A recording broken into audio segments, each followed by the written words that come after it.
é Páirc Chorcaí.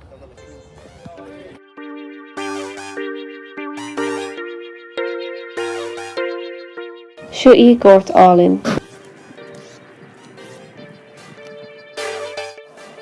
Oscaigh an bhfarc don phobal sa bhliain 1987. Is an páirc is mó sa ceantar agus úsáideáin na míle duine ag gach lá.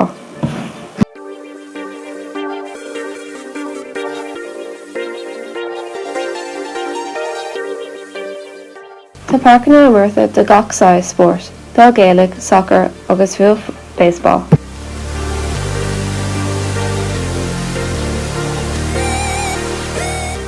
Tá fearan beag ann agus lech mór in air féidir dul ag iascaireachtáin.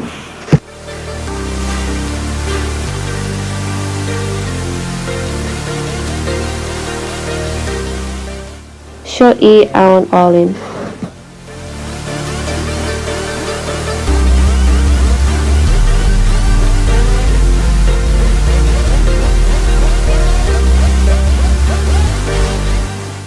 Slán go fóill.